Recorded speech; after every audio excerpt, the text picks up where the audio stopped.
Kisah lengkap misteri Gunung Kaf disembunyikan Allah dari manusia, konon penghuninya laki semua. Bagi umat Nabi yang baru menemukan channel ini, nonton video berikut sampai habis agar tidak sesat. Gunung Kaf sampai saat ini masih menjadi misteri yang belum terungkap, baik itu dari letak dan bentuknya. Meski misterius, keberadaan gunung ini tetap dipercayai oleh beberapa agama, yang salah satunya Islam. Malik, sesungguhnya gurumu ini mencapai pencapaian siddiqiyah kewalian yang paling tinggi. قال وأنت تعرفه حبيب Engkau kenal dia memang? قال في عالم الحس لا Dia bilang, wah, dalam alam yang nyata ini saya belum pernah jumpa. لكن كل أسبوع ألتقي أنا وياه وراء جبل قاف.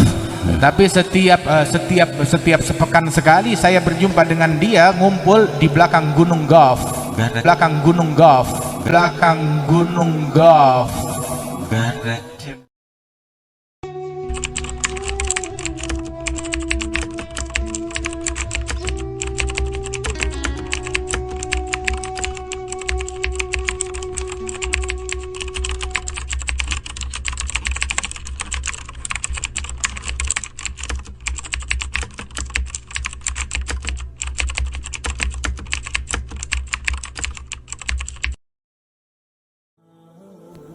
Raja Iskandar Zulkarnain berdialog dengan Gunung Kaf.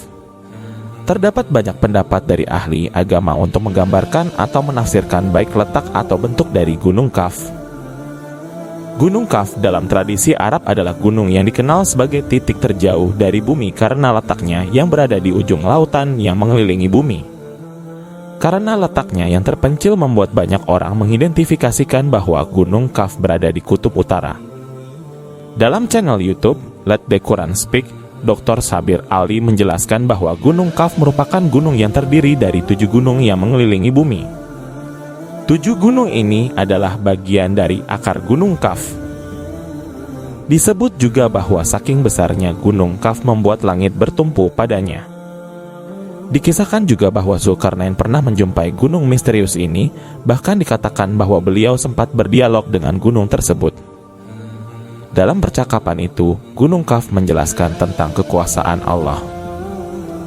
Gunung tersebut digambarkan memiliki ratusan gunung yang menyerupai es, namun bukan gunung es. Selain itu, terdapat juga parit yang besar macam samudra yang memisahkan wilayah daratan satu dengan yang lainnya. Disebutkan juga bahwa gunung ini terbentuk dari batu zamrud yang pantulannya dapat memberi warna hijau ke langit. Hingga saat ini, keberadaan Gunung Kaf masih menjadi misteri, atau lebih tepatnya Gunung Kaf merupakan gunung gaib. Mendengar istilah gunung gaib, mungkin akan tersirat dalam pikiran kita sebuah gunung yang ditempati oleh makhluk gaib. Namun yang dimaksud gunung gaib kali ini bukanlah gunung yang dihuni oleh makhluk tak kasat mata, melainkan gunung gaib yang Allah sembunyikan keberadaannya dari manusia bernama Jabal Kaf atau Gunung Kaf. Dalam sebuah riwayat ada yang menyebutkan penghuni Gunung Kaf adalah 70 orang laki-laki yang taat kepada Allah. Sebagaimana namanya, gunung gaib ini disembunyikan dari manusia dan hanya beberapa orang saleh yang bisa sampai ke sana. Di antaranya Raja Iskandar Zulkarnain dan Nabi Muhammad. Kisah Rasulullah mengunjungi para penghuni Gunung Kaf. Nabi Muhammad dalam sebuah riwayat sempat menceritakan tentang makhluk Allah yang tinggal di dalam Gunung Kaf kepada Ali bin Abi Thalib. Para penghuni Gunung Kaf semuanya adalah laki-laki. Mereka bukanlah malaikat, namun memiliki kesetiaan dan ketaatan layaknya malaikat. Mereka tak membutuhkan pakaian, namun tetap membutuhkan makanan. Dijelaskan juga bahwa untuk mencapai Gunung Kaf seorang manusia tidak akan mampu ke sana, karena mereka harus berjalan di tengah kegelapan selama 4 bulan. Kisah tersebut bermula saat baginda Rasul usai melaksanakan safari mi'raj dari Sidratul Muntaha di lapis langit ke-7. Di tengah perjalanan menuju bumi, Rasulullah menyaksikan panorama yang teramat indah. Layaknya Blue Fire, tampak sinar biru membelah angkasa raya. Terpesona dengan panorama itu, Rasulullah mengajak Jibril mengunjunginya. Dan ternyata, sinar biru itu adalah gundukan gunung besar bernama Gunung Kaf atau Jabal Kaf. Al-Alusi mengilustrasikan Jabal Kaf sebagai gunung halimunan yang tak nampak oleh mata biasa. Itulah gunung misterius yang jarang orang tahu. Jabal Kaf adalah sejenis gunung berlapis hingga 70 lapis dengan model yang persis sama. Ibnu Ashur mengatakan bahwa warna biru langit berasal dari pantulan cahaya biru Jabal Kaf, sebagaimana yang tercatat dalam kitab tafsir Al-Alusi pada halaman 443 dan tafsir Al-Adib pada halaman 177. Cerita Rasul di malam Miraj. Aku melihat sebuah kota kecil yang indah. Tanahnya berdebu putih seperti perak, berkilau seperti kaca. Kota itu dihuni oleh manusia seperti umumnya. Tatkala penghuni kota itu melihatku, mereka serempak berkata, "Segala puji bagi Allah yang telah memberikan kami kesempatan bisa melihat secara langsung wajahmu, wahai Nabi Muhammad." Mereka kemudian menyatakan keimanannya kepadaku. Lalu aku ajarkan mereka hukum-hukum syariat Allah. Lalu aku bertanya kepada mereka, "Siapakah kalian ini?" "Kami adalah kaum Bani Israel," jawab mereka. "Tapi kenapa hidup di tempat ini?" tanya Nabi Muhammad. Lalu mereka pun mulai bercerita, ketika Nabi Musa wafat, terjadi perselisihan sengit di antara kaum Bani Israel. Mereka membasmi seluruh pemuka agama demi menyelamatkan diri. Kami berusaha keluar dari daerah tersebut hingga kami sampai di tepi pantai. Mereka melanjutkan, "Kami bingung hendak bersembunyi di mana lagi. Di depan lautan dan di belakang ada kaum Bani Israel yang akan membunuh kami." Di tengah kebingungan tersebut, kami berdoa kepada Allah agar menyelamatkan kami dari ancaman Bani Israel. Tiba-tiba saja, tanah yang kami injak amblas. Anehnya, kami merasa di ruangan bawah tanah yang pengap. Selama 18 bulan kami hidup dalam ruangan bawah tanah.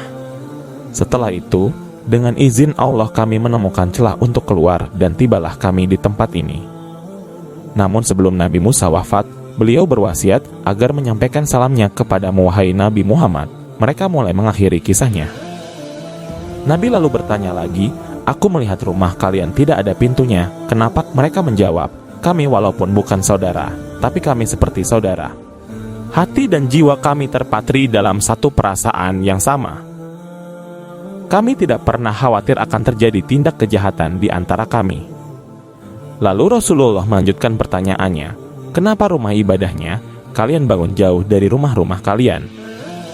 "Dalam keyakinan kami, seseorang yang mendatangi rumah ibadah dari tempat yang jauh akan mendapatkan pahala yang jauh lebih banyak daripada seseorang yang mendatangi rumah ibadah dari tempat yang dekat." Jawab mereka, "Aku melihat kuburan di tempat ini sangat dekat dengan rumah-rumah penduduk, bahkan ada di depan bangunan rumah mereka. Agar kami setiap saat dapat melihat kuburan itu, hingga kami tidak disibukkan lagi dengan dunia dan melupakan kematian." Jawab mereka. Rasul kembali bertanya, "Apakah penduduk kota ini ada yang terserang penyakit? Penyakit itu penebus dosa. Kami tidak pernah melakukan dosa." Rasul masih bertanya, "Apakah kalian bercocok tanam?" "Ya wahai Rasul, namun kami mendatangi sawah kami saat tanam saja. Sehabis itu, kami biarkan tanaman kami pasrahkan sepenuhnya kepada Allah. Saat panen tiba, baru kami beramai-ramai mendatangi sawah kami." Kemudian Rasulullah bertanya, berkenaan dengan keadaan wajah-wajah mereka yang berwarna kekuningan-kuningan dan pucat.